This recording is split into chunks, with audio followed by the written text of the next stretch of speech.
पायल को ऐसे बेहोश देखकर सुनीता और अरविंद घबरा जाते हैं और वो दोनों उसे घर के अंदर लेकर आते हैं। फिर कुछ ही देर बाद पायल को होश आ जाता है। क्या तुम्हें अभी ठीक लग रहा है पायल? ये लो, ये पानी पियो। क्या हुआ है बहू? तू अचानक से गेट पर ही बेहोश हो गई। पता नहीं माँ जी, शरीर में बहुत थकान है मेरे, और आज तो दोपहर से मेरा सिर भी चकरा रहा था। मुझसे एक साथ इतने सारे काम नहीं हो रहे। देखो पायल, मुझे लगता है कि हमें उर्मिला को वापस बुला लेना चाहिए। क्या? हाँ पायल, उसकी जैसे नौकरानी हमें कभी नहीं मिलेगी। बाकी सारी नौकरानियां तो बस अपना ही फायदा देखती है, लेकिन उर्मिला वैसी बिल्कुल नहीं है। वो इस घर को अपना ही घर समझ के काम करती है। तुमने देखा ना, माँ और ईशु का कितना ख्याल रखती थी वो।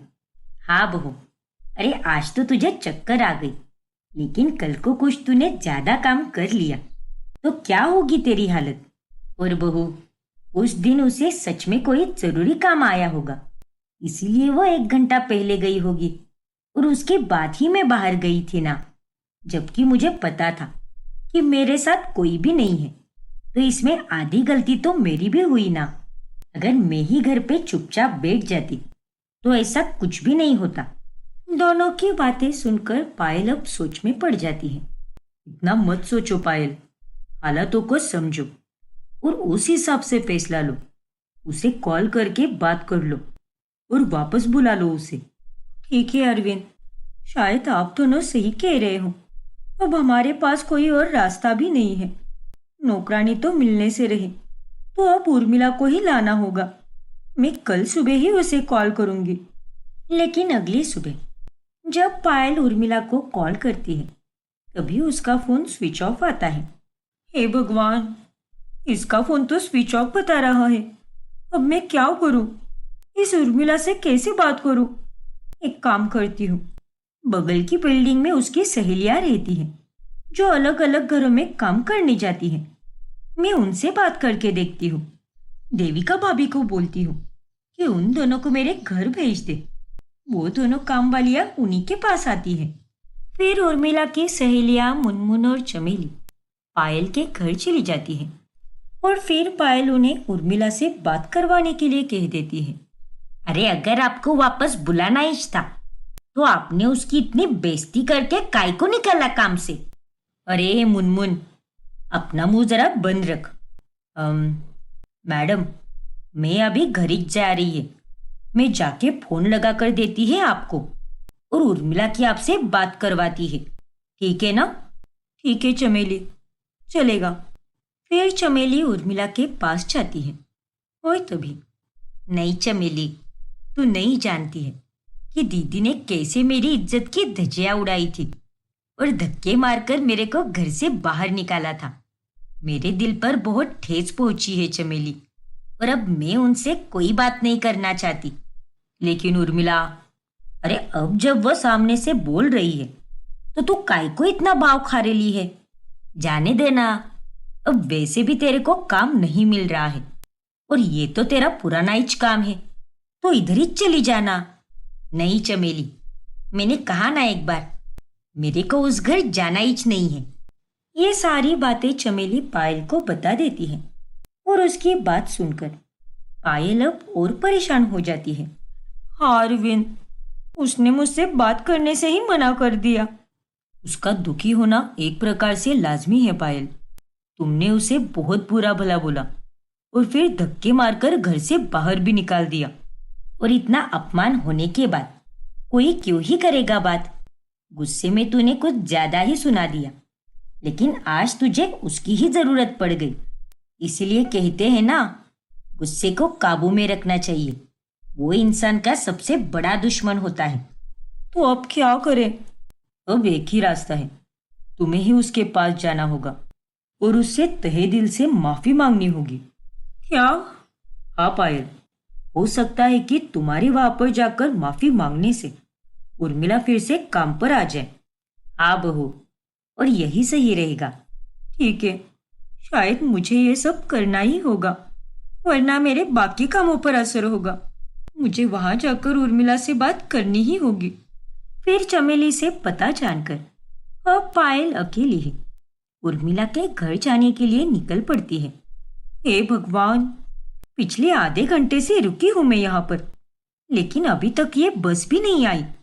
इस तपती धूप में तो मैं उबल ही जाऊंगी।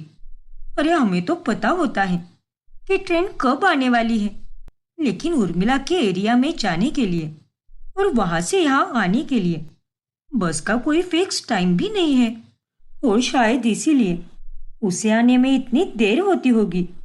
पायल काफी देर तक बस स्टॉप पर बस की राह देखती है। फिर पौने घंटे पूरे होने के बाद वहां पर एक बस आती है। बस में बहुत ही भीड़ होती है। वो देखकर पायल का सर चकराने लगता है। हे भगवान, यहाँ पर तो कितने धक्का मुक्की कर रहे हैं। ना जाने रोजमर्रा की जिंदगी जीने के लिए उर्मिला ने और कितने संघर्ष किए होंगे।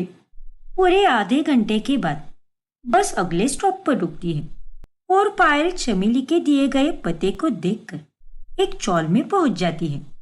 हे भगवान, ये चौल तो कितनी गंदी है, और ये कैसी जगह पर रहती है उर्मिला? मेरा तो यहाँ पर दम घुट रहा है। फिर भी पायल आगे बढ़ती जाती है और आखिरकार उसे उर्मिला का घर दिख ही जाता है।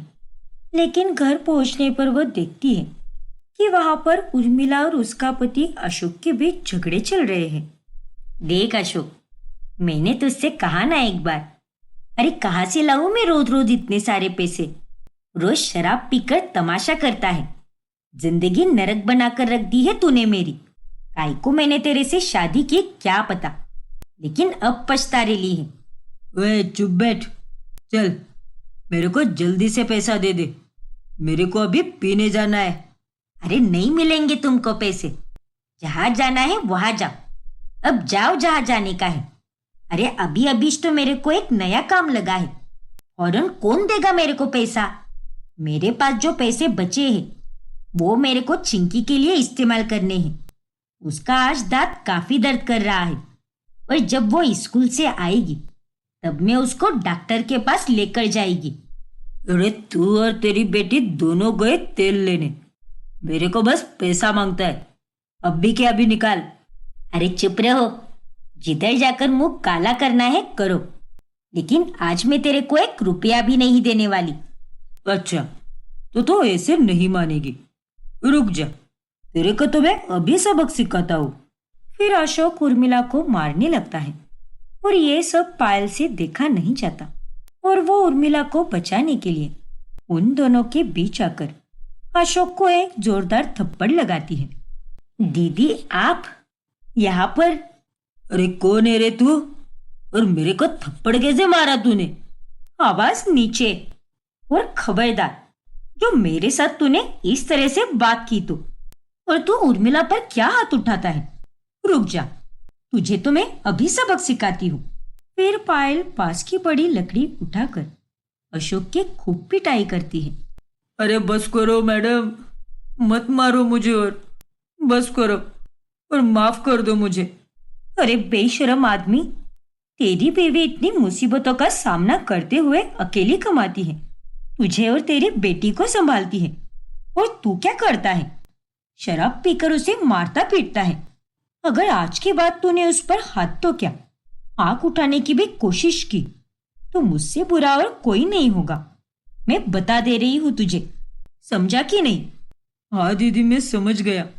अब इसके आगे मैं इसे तंग बिल्कुल नहीं करूंगा। मेरे को माफ कर दो बाबा। अशोक पायल से डरकर चुपचाप वहां से चला जाता है। मुझे माफ कर दो उर्मिला, लेकिन आज मुझे समझ आया कि तुम हमेशा इतनी लेट क्यों आती थी। तुम्हारे हाथ पर हमेशा चोट लगी हुई थी।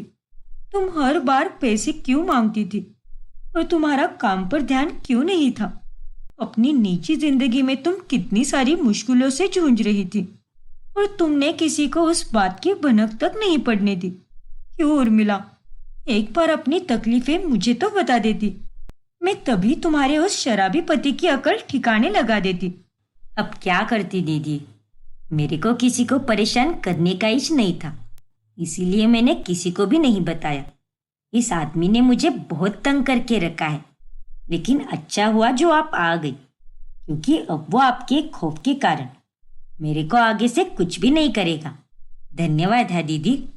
अरे उर्मिला, इसमें धन्यवाद की क्या बात है?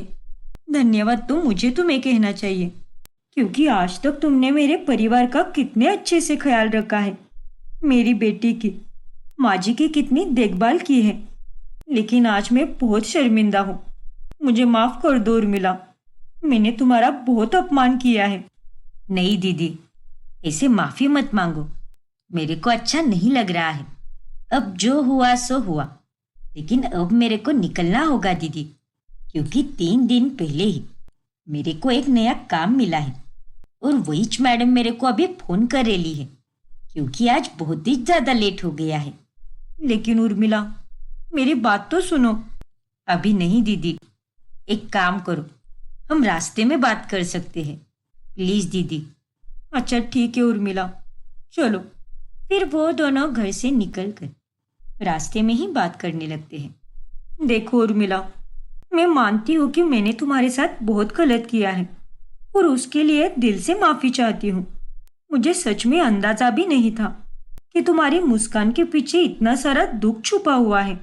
लेकिन अब वापस चलो उर्मिला, मैं यहाँ पर सिर्फ तुम्हें लेने आई हूँ, क्योंकि अब मैं जान चुकी हूँ तुम्हारे जैसी बाई मुझे कभी नहीं मिलने वाली। नहीं दीदी, माफ करना मुझे, लेकिन अब मैं वहाँ काम पर नहीं आ पाएगी। आपके और मेरे बीच बहुत बहस हो चुकी है और अब वापस काम पर आ गई तो फिर से वही सब होगा और फिर एक बार मेरा अपमान करके मुझे घर से बाहर निकालोगी और ये सब होने से अच्छा यही होगा कि मैं आपके पास आऊँ ही ना। नहीं उर्मिला, ऐसा कुछ भी नहीं होगा। प्लीज मेरा विश्वास करो। पहले की बात अलग थी, लेकिन अब की बात अलग होगी। अब तुम्हारा पति अशोक तुम्हें परेशान ही नहीं करेगा, तो तुम अपने सारे काम सही तरह से कर पाओगी। वो तो है दीदी, लेकिन मैं अब नए काम पर लगी हूँ, तो उधर की मैडम मेरे को क्या बोलेगी? तुम उसकी चिंता मत करो उर्मिला, मैं चलती हूँ ना तुम्हारे साथ और वहां पर तुम्हारी मैडम से भी बात कर लूंगी मैं। फिर पायल और उर्मिला एक नए काम पर पहुंचते हैं। जहां पर दरवाजा खोलते हैं, उसकी नई मैडम उर्मिला पर चिल्लाने लगती है। अरे ये सब क्या चल रहा है तुम्हारा उर्मिला? अरे तुम्हें अभी लगे हुए 3 दिन भी नहीं हुए हैं कि तुम लेट आना शुरू हो गई हो, और आज तो तुम कल से भी ज्यादा लेट हो गई हो। ऐसे बिल्कुल नहीं चलेगा। अरे कितना सारा काम पड़ा है घर में, तुम्हें जरा सी भी अकल है या नहीं? माफ कीजिएगा मैडम, वो दरअसल रास्ते में बहुत ही ट्रैफिक था ना आज, इसीलिए थोड़ी देर हो गई। लेकिन आप चिंता मत करो, मैं सारा काम फटाफट कर देगी। अरे कल भी तुमने यही बोला था। देखो उर्मिला, सही से काम करना है तो करो। मुझे कल से तुम्हारी ये नौटंकी बिल्कुल नहीं चाहिए, समझी कि नहीं? अरे आपकी दिक्कत क्या है? वो बस लेट ही तो आई है ना, थोड़ी ना कोई छुट्टी ली है उसने, और अब आ गई है तो आपका सारा काम करके ही देगी वो। अरे आपको पता भी है क्या कितनी कठिनाई से होकर वो यहाँ पर आती है, और आप उस पर चिल्लाती जा रही हो। ओह हेलो, तुम कौन होती हो मुझसे इस तरह से बात करने वाली? ये मेरी नौकरानी है और मैं इसके साथ कैसे भी पेश आऊं, तुम्हें उससे क्या? ज्यादा चिल्लाओ मत। अब से उर्मिला तुम्हारे घर पर काम नहीं करने वाली। क्या? देखो उर्मिला, अब बाकी का फैसला तुम्हारे ऊपर है कि तुम मेरे पास वापस आना चाहती भी हो या नहीं। देखो दीदी, आपने अभी तक मेरे लिए बहुत कुछ किया है, लेकिन जब मेरे पास कोई भी काम नहीं था तब मेरे को इन्होंने ही काम दिया, इसीलिए मैं आपके पास नहीं आ पाएगी। माफ कीजिए दीदी, लेकिन आप चली जाइए यहाँ से। ठीक है उर्मिला, अगर तुम्हारी यही इच्छा है तो यही सही। पायल भी वहां से चली जाती है। फिर अगली सुबह, अरविंद, आज का लंच में बाहर से ही ऑर्डर कर देती हूँ। उर्मिला तो अब आने से रही, इसलिए अब हमें फिर से एक नई नौकरानी ढूंढनी होगी। लेकिन उतने में घर की घंटी बजती है और दरवाजा खोलने पर पायल उर्मिला को देखकर चकित रह जाती है। उर्मिला, तुम यहाँ पर? हाँ दीदी, मैं जानती हूँ कि आपने मेरा बहुत अपमान किया, लेकिन आप लोगों को मेरी निजी जिंदगी के बारे में कुछ भी नहीं पता था। लेकिन जब कल आपने मेरी आंखों से सब देखा, तब आपने ही मेरे पति को अच्छे से सबक सिखाया, बिल्कुल मेरी बड़ी दीदी की तरह। और मैंने भी रात भर बहुत सोचा, लेकिन आप लोगों से बना हुआ मेरा जुड़ाव ही मुझे यहाँ तक खींच कर लाया है। और अब मैं यहाँ से कहीं नहीं जाऊंगी और आपके ही पास काम करूंगी। क्या? सच में? इस तरह से अंत में उर्मिला वापस लौट कर आती है और उसके आने से सभी बहुत खुश होते हैं। आरोही फौरन समर को लेकर हॉस्पिटल पहुंच जाती है और उसे वहां पर एडमिट किया जाता है। हे भगवान, ये सब मेरी ही लापरवाही के कारण हुआ है, बेचारा मेरा बेटा। फिर आरोही घबराकर अरविंद को भी वहीं पर बुला लेती है। आरोही, तुम चिंता मत करो, उसे बहुत तेज बुखार आया है, इसीलिए डॉक्टर ने उसे एडमिट किया है। 2-3 दिन में वो ठीक हो जाएगा। हाँ अरविंद, उम्मीद तो अब यही है कि वो जल्द से जल्द ठीक हो जाए। लेकिन आरोही, तुम ऐसी हालत में उसे छोड़कर गई ही क्यों? क्योंकि मुझे नहीं पता था कि उसकी हालत इतनी ज्यादा खराब हो जाएगी, इसीलिए मैं पार्टी में चली गई। उस हॉस्पिटल का एक डॉक्टर विराट का अच्छा दोस्त होता है और वो विराट को फोन करके समर के एडमिट होने की खबर दे देता है, जिसके बाद विराट तुरंत हॉस्पिटल पहुंच जाता है। Thank you so much Rishabh कि तूने मुझे कॉल करके मेरे बेटे के बारे में बताया। अभी कैसी है उसकी तबीयत? अभी तो उसका बुखार कम हुआ है, लेकिन अगर भाभी ने उसे लाने में थोड़ी और देर कर दी होती ना, तो शायद उसकी हालत और ज्यादा गंभीर हो जाती। अच्छा, तो ये डॉक्टर तुम्हारा दोस्त है, लेकिन डॉक्टर ऋषभ, इसे बताकर आपने बिल्कुल सही नहीं किया। अरे चुप करो तुम, इसने बिल्कुल सही किया है। एक तो तुम्हारे कारण मेरा बेटा अंदर एडमिट हुआ है और ऊपर से तुम यहाँ पर खड़े रहकर मेरे दोस्त को ही डांट रही हो। अरे और कितनी बेशरम बनोगी तुम। ज्यादा मत बोलो विराट, ये तुम्हारा घर नहीं है, हॉस्पिटल में खड़े हैं हम। बोलूंगा मैं, अब तो मैं बिल्कुल चुप नहीं रहूंगा। अरे तुम्हें क्या लगता है कि बोलना सिर्फ तुम्हें ही आता है? अब मैं अपने बेटे को किसी भी हाल में अपने साथ ही लेकर जाऊंगा। हाँ हाँ, अरे मैं भी यहीं पर बैठी हूँ, हिम्मत है तो ले जाकर दिखाओ उसे। देखिए, आप दोनों यहाँ पर बहस मत कीजिए और जो समर बोलेगा अब से वही कीजिए। कुछ ही दिनों में समर ठीक हो जाता है। तभी, चलो समर बेटा, अब तुम्हें डिस्चार्ज मिल चुका है। नहीं मम्मा, मुझे आपके साथ कहीं नहीं जाना है, मुझे पापा के साथ जाना है, अपने दादू दादी के पास। क्या? लेकिन क्यों बेटा, तुम्हें मम्मा के पास क्यों नहीं जाना? नहीं पापा, मैं वहां पर अकेला रहता हूँ। मम्मा तो मुझे समय भी नहीं देती और मेरे साथ ठीक से बात भी नहीं करती। क्या? हाँ पापा, और तो और मुझे जो खाने में पसंद है वो तो मुझे बिल्कुल भी नहीं देती। मुझे दादी के हाथ का खाने का बहुत मन कर रहा है और अब मुझे मम्मा के पास नहीं जाना है। आप मुझे अपने साथ ही लेकर चलो पप्पा। ठीक है समर बेटा, जरूर। देख लिया ना आरोही? समर, ये सब बातें बनाना बंद करो और चुपचाप मेरे साथ ही चलो। नहीं मम्मा, मुझे पापा के घर जाना है, आपके घर नहीं। मैंने कहा ना चलो। देखो आरोही, तुम इसके साथ जबरदस्ती नहीं कर सकती। समर ने कह दिया सो कह दिया। चलो समर। फिर विराट समर को अपने साथ लेकर जाता है और ये सब देखकर भी आरोही कुछ भी नहीं कर पाती। ये कैसे हो सकता है? मेरा बेटा तो उसके साथ चला गया। देखो आरोही, तुम्हें समर को वक्त और प्यार देना चाहिए था, वरना आज वो इस तरह तुम्हें छोड़कर नहीं जाता। आरोही को इस बात का बहुत दुख होता है और वो अब हर समय पहले से भी ज्यादा गुस्सा करने लगती है। वही समर अपने पापा के घर जाकर बहुत खुश हो जाता है। ये लो बेटा, तुम्हारे पसंद के गुलाब जामुन। वाह दादी, ये गुलाब जामुन तो बहुत ही यम्मी लग रहे हैं। मैंने आपके हाथ के खाने को बहुत मिस किया। और दादू, अब हम साथ में लूडो खेलेंगे और मैं आपको हराऊंगा। हाँ बेटा, क्यों नहीं, चलो अच्छा ही है। जो अब मेरा बेटा फिर से मेरे पास आ गया है। आरोही तो कभी सुधरने वाली नहीं है, इसीलिए अब मैं उसे भूलकर अपनी जीवन की नई शुरुआत करूंगा। आरोही के मायके वाले भी समर से मिलने चले जाते हैं और सब उसे खूब लाड़ प्यार देते हैं। वहीं दूसरी तरफ आरोही घर में बैठे हुए समर को बहुत याद करती है। रोज जब मैं काम से घर पर आती थी तो समर मेरा इंतजार करते हुए बालकनी में बैठा रहता था, लेकिन आज ये बालकनी सूनी लग रही है। मैं तुम्हें बहुत याद करती हूँ बेटा। मैंने तो हमेशा ही तुम्हें पूरे दिल से प्यार किया है।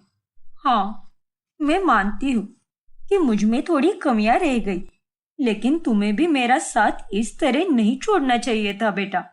फिर एक दिन जब आरोही बाजार में कुछ सामान खरीदने जाती है, तभी उसे वहां पर बरखा मिलती है। अरे बहू, तू यहाँ पर क्यों? ये बाजार क्या आपने खरीद के रखा है क्या? अरे अब मैंने तुझसे ठीक से बात की है तो तू भी ठीक से जवाब देना। क्यों इतना गुस्सा कर रही है तू? देखिए माँ जी, आप मेरे रास्ते से हट जाइए और मुझे आगे जाने दीजिए। लेकिन बहू, अरे कब तक ऐसे गुस्से में रहेगी तू? अब तो समर भी अपने घर आ गया है। कमी तो बस तेरी है, फिर हमारा पूरा परिवार एक हो जाएगा। बस थोड़ा सा बदलाव ला दे अपने स्वभाव में। तूने तो हमेशा मेरे साथ बहुत गलत किया है, लेकिन उसके बाद भी मैंने आज तक तुझसे यही कहा है, चल घर पर, अकेली मत रह, मत तोड़ सारे रिश्ते। मुझे कहीं भी नहीं आना है। मेरी जिंदगी में अब एक ही लक्ष्य है और वो है पैसा कमाना और चैन से जीना। मैं अब आगे बढ़ रही हूँ, तो आप मुझे फिर से पीछे मत खींचिए। लेकिन बहू, इतना पैसा कमाने का क्या फायदा जब तेरा असली धन ही तेरे पास नहीं है? मतलब असली धन यानी तेरा परिवार। हम जीवन भर बस पैसे कमाने के पीछे अपने रिश्तों को खो देते हैं। लेकिन तू ये गलती मत कर बेटा, क्योंकि आगे जाकर तू बहुत पछताएगी। बस माँ जी बस, आज के लिए इतना ज्ञान बहुत हो गया। अब आगे बढ़िए और मुझे भी जाने दीजिए। और हाँ, मेरे बेटे का ख्याल रखना। फिर आ रही बरखा को हटाकर आगे निकल जाती है और बरखा जब घर पहुंचती है तब विराट और हसमुख को ये सारी बातें बताती है। लेकिन माँ, आपको उससे बात करने की क्या जरूरत थी? अरे वो औरत जब जब आपसे मिलती है तब तब वो आपका अपमान ही करती है। अरे वो काम से जा चुकी है। उसे अगर भगवान भी आकर बोले ना कि सुधर जाओ, तब भी वो नहीं सुधरेगी। हाँ बरखा, तुम उसे अपने हाल पर ही छोड़ दो। ये सब मुश्किल तो है, लेकिन अब आप दोनों की बातों को सुनकर मुझे भी यही लगता है कि मुझे उसे उसके हाल पर छोड़ना चाहिए। फिर एक दिन ऑफिस में, आरोही, मुझे तुमसे कुछ जरूरी बात करनी थी। वो दरअसल, देखो अरविंद, मेरा दिमाग तो पहले से बहुत खराब हो चुका है, इसीलिए अभी नहीं, अभी तुम चले जाओ यहाँ से। लेकिन आरोही, प्लीज अरविंद, चले जाओ यहाँ से। क्यों अपनी मनहूस शक्ल लेकर आ जाते हो मेरा मूड खराब करने? ठीक है आरोही, अगर तुम्हें यही चाहिए तो यही सही। नहीं आऊंगा मैं तुम्हारे पास बात करने के लिए। वही सुनीता और बरखा दोनों समधन समर को पार्क में खेलने के लिए लेकर जाती है। तभी, कितना खुश लग रहा है ना हमारा समर। हाँ सुनीता जी, इतने दिनों बाद वो अपने परिवार वालों से मिला है, अच्छा अच्छा खाना खाया है, फिर क्यों नहीं होगा वो खुश? वरना बहू के साथ रहकर वो कितना दुबला पतला हो गया था। सच में हमारे समर को किसी की नजर ना लगे। माफ करना सुनीता जी, लेकिन आरोही आपकी बेटी होकर भी वो आपकी तरह कभी बन ही नहीं पाई। उसने तो किसी की भी इज्जत नहीं की, सबका तिरस्कार ही किया है और अब वो एकदम अकेली पड़ चुकी है। हाँ बरखा जी, आपने बिल्कुल सही किया, लेकिन आप मुझसे माफी क्यों मांग रहे हो? मेरी ही बेटी है वो, लेकिन सच कहूँ तो वो उसी लायक है, क्योंकि उसने जो सबके साथ किया है ना, उसके बाद उसे अकेले ही रहना चाहिए। ऐसे ही एक रात, समर बेटा, आज कौन सी स्टोरी सुनना है तुम्हें? कोई भी पापा, जो आपको पसंद है। आपको पता है, मम्मा को मैं रोज सोते समय मुझे स्टोरी बुक में से स्टोरी सुनाने के लिए कहता था, लेकिन वो मुझे कभी नहीं सुनाती थी। मैंने आपका मुझे स्टोरी सुनाना बहुत मिस किया पप्पा। लव यू पप्पा। लव यू टू बच्चे। वैसे अगर तुम्हें अपनी मम्मा से मिलने की इच्छा हो ना, तो तुम मुझसे कभी भी मिल सकते हो। उसके लिए मैं तुम्हें कभी नहीं रोकूंगा। नहीं पप्पा, मैं अब मम्मा से कभी मिलना नहीं चाहता, क्योंकि वो मुझे फिर से अपने साथ कहीं दूर लेकर जाएगी और मैं आप सबसे कभी नहीं मिल पाऊंगा और मैं पूरी तरह अकेला पड़ जाऊंगा। ठीक है बेटा, जैसा तुम कहो। फिर एक दिन अचानक से आरोही की तबीयत बहुत ज्यादा खराब हो जाती है और वो उस वक्त अरविंद को कॉल करती है। हेलो अरविंद, मेरी तबीयत बहुत बिगड़ चुकी है। प्लीज यहाँ पर जल्दी आओ ना और मुझे हॉस्पिटल लेकर चलो। अब तो मुझ में खड़े होने की भी ताकत नहीं है। नहीं आरोही, मैं वहां पर नहीं आऊंगा, क्योंकि मैंने हर मुश्किल में तुम्हारा साथ दिया है।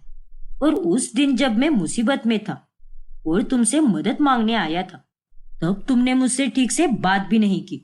अरे तुम्हारा मूड तो हमेशा खराब ही रहता है और अपने मूड के हिसाब से ही तुम मुझसे बातचीत करती हो। अब सोचो, अगर मैं तुम्हारे साथ ऐसा ही करता तब तुम्हें कैसा लगता? माफ कर दो अरविंद, लेकिन मेरे मन में वैसा कुछ भी नहीं था। प्लीज मुझे समझने की कोशिश करो।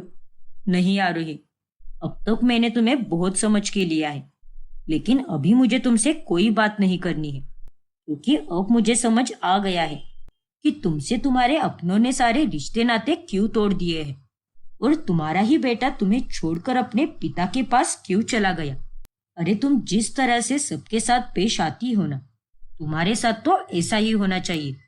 इतना कहकर अरविंद फोन कॉल कट कर देता है और उसकी बातें सुनकर आरोही बहुत रोने लगती है। अब मैं क्या करूं? कैसे बताऊं अपना दर्द?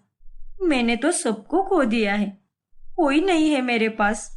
उस हालात में आरोही को बहुत अकेलापन महसूस होता है और उसे अपनी सारी गलतियों का एहसास हो जाता है और वो रोकर अपने भाई रमन को कॉल करती है और उसकी बातें सुनकर रमन उसे वहां पर लेने आता है, जिसके बाद उसे मायके में ही एक कमरे में एडमिट किया जाता है और वो 2 दिन में ठीक हो जाती है। माँ, पापा, नेहा, रमन, मैंने तुम सबके साथ बहुत गलत किया है और मैं काफी शर्मिंदा भी हूँ। मुझे सच में माफ कर दो। आरोही, तू हमारी ही बेटी है और हम लोग अगर तुझे माफ नहीं करेंगे तो कौन करेगा? लेकिन अगर तुझे सच में माफी मांगनी ही है तो वो ससुराल वालों से मांगनी चाहिए और खास करके अपने बेटे से।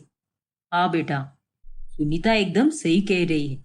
जाओ, सब कुछ ठीक कर दो, क्योंकि तेरे ससुराल वालों का बहुत दिल दुखा है और तुम्हें उनसे माफी तो मांगनी ही चाहिए। हाँ दीदी, मुझे कभी नहीं लगा था कि आपको अपनी गलती का एहसास भी होगा, लेकिन भगवान का लाख लाख शुक्र है कि आपकी आंखें खुल गई। फिर आरोही अपने ससुराल पहुंच जाती है और वो उन लोगों से माफी मांगती है, लेकिन तभी, नहीं आरोही, हम तुम्हें कभी माफ नहीं करेंगे। चली जाओ यहाँ से। हाँ बहू, क्योंकि अब ये घर तुम्हारा नहीं रहा। अरे अब जब तुम अकेली पड़ गई हो तब बराबर तुम्हें अपने ससुराल वालों की याद आ रही है। अरे तुम तो अकेली ही रहो, वही हम सबके लिए अच्छा है। और दोबारा यहाँ पर आने की भूल कभी मत करना। ये आप सब क्या कह रहे हो? प्लीज ऐसा मत बोलिए। मैं सच में सुधरना चाहती हूँ, क्योंकि अब मुझे समझ आ चुका है कि इंसान की असली धन दौलत पैसा नहीं, बल्कि उसके अपने लोग होते हैं। और मैंने अपनों का दिल बहुत दुखाया है। प्लीज मुझे एक आखिरी मौका दे दो सुधरने का। मैं आप सबके सामने हाथ जोड़ती हूँ। समर बेटा, बेटा तुम तो कुछ बोलो। तुम्हें तो मम्मा चाहिए ना? माफ करोगे ना अपनी मम्मा को? नहीं नहीं, मुझे मम्मा नहीं चाहिए। मुझे तो बस पापा के साथ रहना है और मैं आपके पास कभी नहीं आऊंगा, इसलिए आप यहाँ से चली जाओ। क्या? नहीं बेटा, प्लीज ऐसा मत बोलो और मुझे माफ कर दो। आरोही अपने ससुराल वालों का गुस्सा देखकर बहुत दुखी हो जाती है और वो वहीं पर फूट फूट कर रोने लगती है। विराट, मैं एक अच्छी बीवी बनकर दिखाऊंगी। माँ जी, पापा जी, मैं एक सर्वगुण संपन्न बहू भी बनूंगी। और समर बेटा, मैं दुनिया की सबसे अच्छी माँ बनकर दिखाऊंगी। लेकिन बस एक बार सब कुछ भूलकर मुझे अपना लो। मुझे एक आखिरी मौका दे दो। तभी सभी लोग अचानक से हंसने लगते हैं और ये देखकर आरोही एकदम हैरान रह जाती है। ये क्या? आप सब लोग हंस क्यों रहे हैं? क्योंकि हम सब बस गुस्सा होने का नाटक कर रहे थे। क्या? हाँ मम्मा, हम सब आपको माफ करते हैं। और हाँ, अब हम सब साथ मिलकर रहेंगे और हमारा परिवार फिर से पूरा हो जाएगा। धन्यवाद बेटा। और इस तरह अंत में सब ठीक हो जाता है और आरोही अब सुधर कर अपने परिवार के साथ खुशी से जीवन बिताती है। माँ जी, मुझे ना मोहनदास गुरुजी से मिलना है और आश्रम भी देखना है। वही आश्रम जहाँ पर सुहानी बचपन से रहती आ रही है। काफी सुना है मैंने गुरुजी के बारे में। हाँ माँ जी, चलिए ना चलते हैं और गुरुजी का आशीर्वाद लेकर आते हैं। आप, मैं, सुहानी और स्वाति, हम चारों होकर आते हैं। अरे वाह, क्यों नहीं, बहुत बढ़िया विचार है बहुओं। वैसे भी सुहानी भी जब से यहाँ पर आई है तब से ये ना तो गुरुजी से मिली है और ना ही उनसे बातचीत की है, और इसी बहाने ये भी अपने बचपन से बनाए हुए परिवार से फिर एक बार मिल पाएगी। क्यों सुहानी बिटिया? उनकी बातें सुनकर सुहानी घबरा जाती है। ओह नो, अगर मैं इनके साथ आश्रम चली गई या इन लोगों में से किसी ने भी आश्रम में फोन घुमा दिया तो मेरे लिए तो आफत खड़ी हो जाएगी, क्योंकि वो लोग तो मुझे पहचानेंगे ही नहीं और साफ साफ बता देंगे कि मैं एक बेरुपिया हूँ। सुहानी बिटिया, मैं तुझसे कुछ बात कर रही हूँ। क्या सोच रही है तू? हाँ सुहानी, क्या हुआ? ये रूम तो पूरा एसी से ठंडा हो चुका है, फिर भी तुम्हारे इतने पसीने क्यों छूट रहे हैं? नहीं नहीं, ऐसी कोई बात नहीं है। मैं तो बस ये कह रही थी कि कल सुबह ही मैंने गुरुजी से बातचीत कर ली है। क्या? हाँ वर्षा भाभी, और गुरुजी अभी आश्रम में है ही नहीं, वो वृंदावन गए हुए हैं, इसलिए हम उनसे नहीं मिल पाएंगे। और जब वो यहाँ पर आ जाएंगे तब मैं आप लोगों को बता दूंगी। फिर हम सभी लोग एक साथ मिलकर जाएंगे आश्रम। ठीक है ना माँ? ठीक है बिटिया, जैसा तू कहे, लेकिन जरूर बताना कि गुरुजी अपनी यात्रा से कब लौट रहे हैं। नकली सुहानी फिर एक बार खेल जाती है और ये देखकर वर्षा और स्वाति बहुत गुस्सा हो जाते हैं। अगर मैं चाहूँ ना तो अभी आश्रम में फोन घुमाकर माँ जी और पापा जी के सामने इसका सारा सच ला सकती हूँ, लेकिन अभी हमें सबूत इकट्ठा करने होंगे। और सबसे जरूरी बात, हमें पहले असली सुहानी को इसके चंगुल से आजाद करना होगा और उसके बाद ही हम देखेंगे कि इसके साथ क्या करना है। हाँ भाभी, आपने बिल्कुल सही कहा, क्योंकि अगर हमने इसका सारा सच माँ पापा को बता दिया तो ऐसा भी हो सकता है कि ये बेरुपिया लड़की हमें हमारी असली सुहानी तक पहुंचने ही ना दे और पैसों की डिमांड करे। पहले हम सही सलामत हमारी असली सुहानी को अपने पास लेकर आते हैं और वो काम हमें जल्द से जल्द करना होगा भाभी। हाँ स्वाति। फिर एक रोज सुहानी अपना फोन बेड पर छोड़कर बाथरूम में नहा रही होती है। तभी वहां से स्वाति और वर्षा उसका फोन चुरा लेती है और फौरन घर के बाहर चली आती है। स्वाति, जल्दी से गुलशन को मैसेज करो। लेकिन भाभी, क्या मैसेज करना है उसे? मेरा मतलब एक बार आप ठीक से बताओ। लिखो कि अभी के अभी पुराने मिल वाले रोड पर असली सुहानी को लेकर पहुंच जाओ। यहाँ पर प्रॉब्लम हो चुकी है, जल्दी से पहुंचो। लिख दिया भाभी। शाबाश स्वाति। चलो अब हम जल्दी से वहां पर पहुंचते हैं और पुलिस को भी बताते हैं कि उन्हें पुराने मिल वाले रोड पर पहुंचना है। आज तो उस नकली बेरुपया का पर्दाफाश होकर ही रहेगा। बहुत खेल लिया उसने अपना खेल, लेकिन आज उसका खेल हमेशा हमेशा के लिए खत्म हो जाएगा। हाँ भाभी, और हमें हमारी असली सुहानी भी वापस मिल जाएगी। वहां अपना फोन खो जाने के कारण सुहानी बहुत डर जाती है। अरे सुहानी बिटिया, यही कहीं होगा तेरा फोन, लेकिन तुझे अच्छी तरह से याद तो है ना कि तूने अपना फोन बेड पर ही छोड़ा था? हाँ माँ, मुझे अच्छी तरह से याद है, यहीं पर रखा था मैंने फोन। टेंशन मत लो बेटा, हम ढूंढ रहे हैं ना, पर अगर फोन नहीं मिला तो हम तुम्हें नया फोन खरीद देंगे। उसमें क्या होता है? नहीं पापा, वही फोन चाहिए मुझे। अरे यार, ये मेरा फोन कहाँ पर चला गया? अगर वो किसी के हाथ लग गया तो बहुत मुसीबत हो जाएगी। पता नहीं मैंने अपना फोन लॉक भी किया था या नहीं। दुनिया की सबसे बड़ी बेवकूफ लड़की हूं मैं। फिर गुलशन असली सुहानी को लेकर पुरानी मिल वाले रोड पर पहुंचता है, जहां पर पुलिस ऑफिसर स्वाति और वर्षा भी आते हैं और पुलिस गुलशन को पकड़ लेती है। आप दोनों का बहुत बहुत आभार। अगर आज आप दोनों नहीं आती तो मुझे सदा के लिए इस गुलशन और उस बेला की कैद में ही रहना पड़ता। अच्छा, तो उसका नाम बेला है। सुहानी, हम दोनों तुम्हारी सगी भाभियां हैं। क्या? सच में? हाँ सुहानी। फिर स्वाति और वर्षा सुहानी को सारा सच बताती है कि कैसे उन्होंने सारी साजिश रची और गुलशन को फंसाकर यहाँ तक बुलाया। शुक्रिया भाभी, आज आप ही की वजह से मैं बच गई।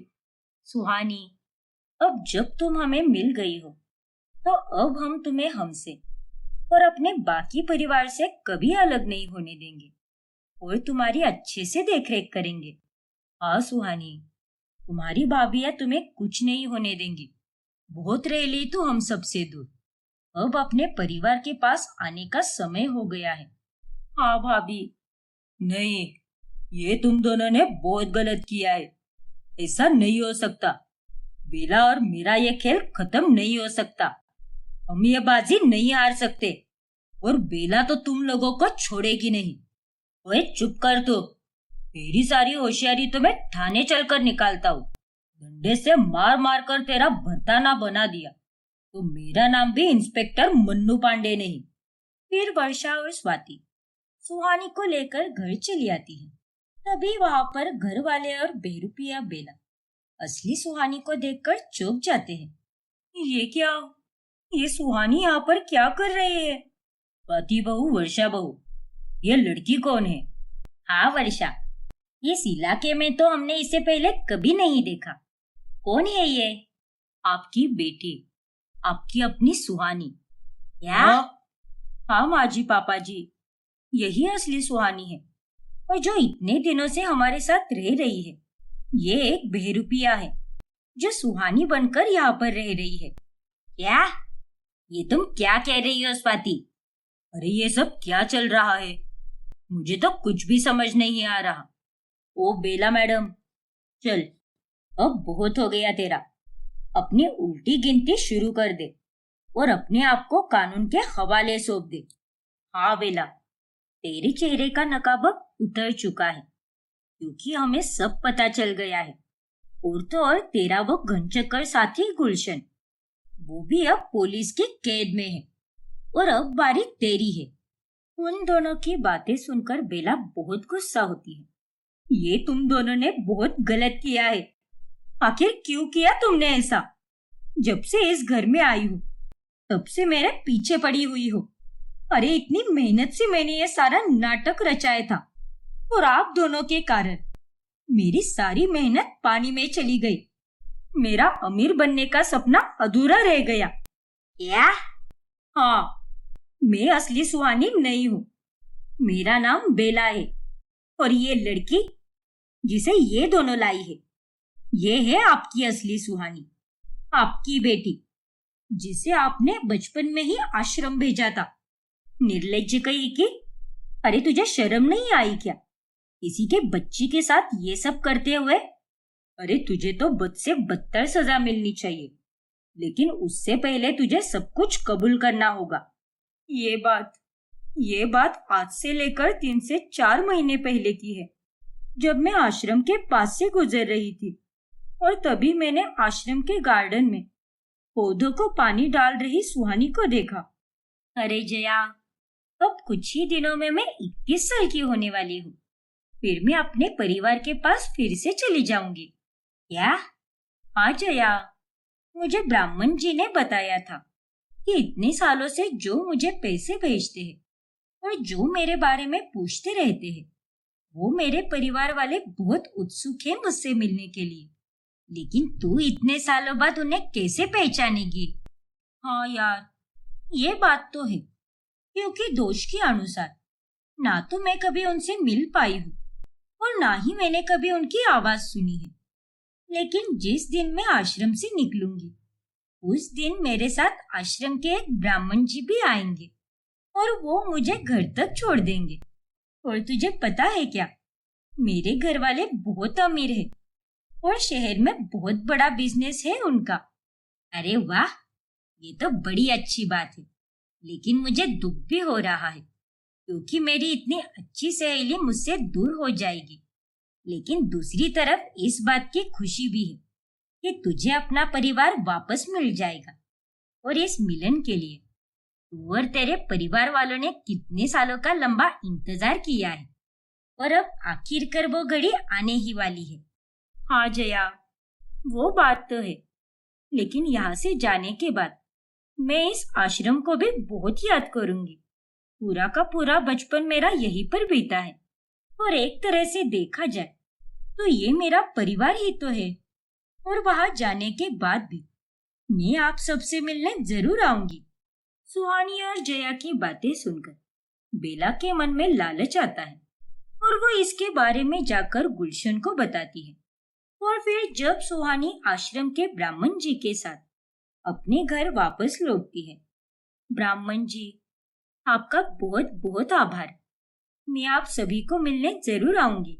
हाँ बिटिया रानी, जल्दी आना और अपना ख्याल रखना। अब मैं चलता हूँ। जी, राधे राधे। राधे राधे। फिर वो ब्राह्मण सुहानी को गेट पर ही छोड़कर चला जाता है और जैसे ही सुहानी गेट के अंदर जाने लगती है, उतने में गुलशन और बेला उसे अगवा कर लेते हैं। छोड़ो मुझे, छोड़ो, मुझे अपने परिवार के पास जाना है। कौन हो तुम दोनों?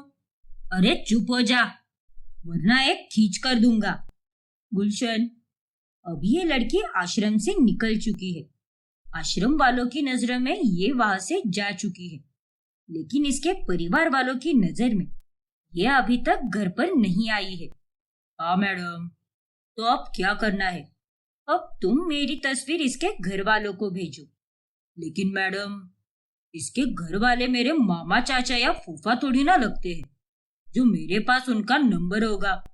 मेरा मतलब ये है कि बिना नंबर के कैसे भेजूंगा उन्हें फोटो। मैंने उसका भी इंतजाम कर दिया है। बेला को कम मत समझना। मैंने इसके घर वालों का नंबर ढूंढ कर निकाला था। आश्रम के अंदर चोरी छुपे घुसकर वहां पर रखी रजिस्टर में से निकाला है मैंने नंबर। अरे वाह मैडम जी, मानना पड़ेगा, अब तो बड़ी शातिर हो। फालतू की बकवास बंद करो और जो कहा है वो करो। फिर गुलशन बेला की तस्वीर सुहानी के घर वालों को भेजता है और उन सबको ये लगता है कि वो तस्वीर उनकी बेटी की है। और इस तरह साजिश रचकर बेला सुहानी बनकर घर पर पहुंच जाती है और गुलशन भी उसके साथ ब्राह्मण का गेटअप बनाकर आता है। मुझे तो बस पैसे चाहिए थे, एक अमीर जिंदगी जीनी थी, और वो मैं यहाँ पर सुहानी बनकर जी भी रही थी। इस तरह से मैंने ये पूरा खेल खेला। नालिनी गुस्सा होकर बेला को एक जोरदार थप्पड़ लगाती है। बेशरम, बेहया, अरे सत्यानाश हो तेरा। मेरी फूल सी बच्ची के साथ तूने ये सब किया? छी, अरे तुझे तो नरक में भी जगह नहीं मिलेगी, और ये एक माँ का श्राप है। तुमने हमारी बेटी के साथ जो भी किया है उससे भी भयानक और बुरी सजा मिलेगी तुझे बेला। अब तू नहीं बचेगी। काश हम पहले ही आश्रम वालों को फोन कर लेते, लेकिन क्या करें, इस चुड़ैल ने हमारे साथ खेल ही ऐसा खेला। फिर बेला को गिरफ्तार किया जाता है और उसे और गुलशन दोनों को कड़ी से कड़ी सजा दी जाती है। नालिनी और विजय भी अपनी असली बेटी को पाकर खुशी से झूम उठते हैं और उसे गले लगाते हैं। सुहानी, मेरी बच्ची। माँ पापा, मैं आप दोनों से मिलकर बहुत खुश हूँ। मेरे लिए तो आप सबसे मिलना एक सपने के बराबर ही हो गया था और मुझे नहीं लगा था कि मैं फिर कभी आप सबसे मिल भी पाऊंगी। लेकिन आज आप सबसे मिलकर मेरा सपना पूरा हो चुका है और ये सब भाभीयों के कारण ही हुआ है। स्वाति बहू, वर्षा बहू, हमें माफ कर दो बेटा, जाने अनजाने में ही सही, लेकिन उस बेरुपया के कारण मैंने तुम दोनों को बहुत बुरा भला बोला और उससे माफी मांगने को भी कहा, जबकि सारी गलती उसी की थी। लेकिन आज सिर्फ तुम दोनों के कारण ही इस घर की बेटी वापस आ गई है। हाँ बहू, तुम दोनों ने हमें हमारी खुशी वापस लौटाई है। तुम दोनों का बहुत बहुत शुक्रिया। सुहानी अब हमसे कभी अलग नहीं होगी, कभी भी नहीं। और इस तरह अंत में सब कुछ ठीक हो जाता है और असली सुहानी अब अपने परिवार के साथ एक खुशहाल और सुकून भरी जिंदगी बिताती है।